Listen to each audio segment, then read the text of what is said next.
iGourmand. Eat, drink, man and woman.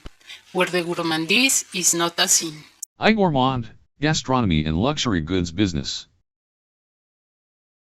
A concept for a new kind of gastronomy and luxury goods business. This document is to outline a business concept that has been in the back of my mind for many years.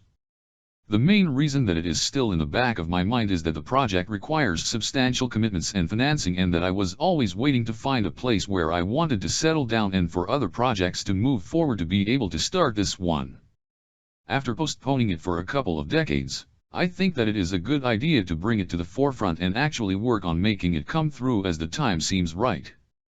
This document is not a business plan, but a way to put all the ideas that have been turning in my head for so many years. I plan to present it to various people to see if the project makes sense and is worth investing substantial efforts in preparing a formal business plan and finding proper financing. What is missing in most gastronomy business? For a large part of my life I have been living in areas where the local availability of high-end or gourmet food, wine, beer, spirits, and luxury items was at best spotty. You could find some of the things required for gourmet cooking and luxury items in some places, but availability was always difficult, so I normally did my luxury shopping when I was traveling to cities where they were available. I remember when I was living in Sudbury, in northern Ontario, I used to make infrequent trips to Montreal to load up on things from the wine cellar to the kitchen and more. In those days Montreal was always a better choice than Toronto as more was available and at a better price.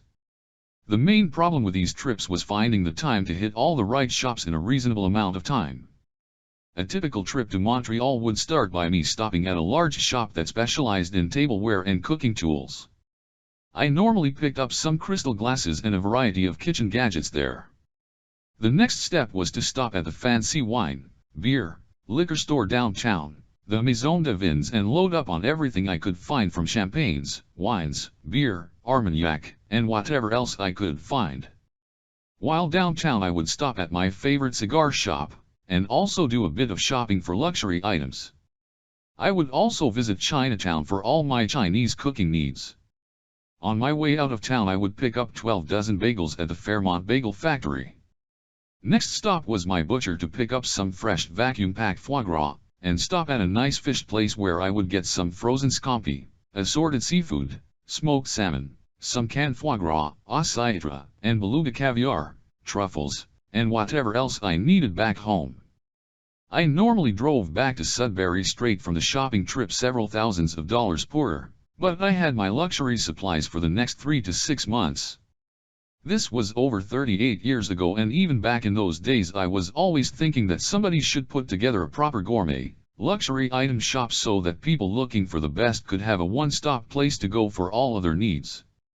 Some large department stores offer a lot of those items, but normally at a huge premium, and choice can be spotty in periods outside of the holiday season. Another problem with most large department stores is that they do not normally group these various items in a way that is shopper-friendly, and you end up going up and down the store with heavy bags to do all of your shopping. iGourmand.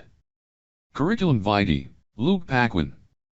Facebook, YouTube, Twitter, Pinterest, Instagram, Zoom.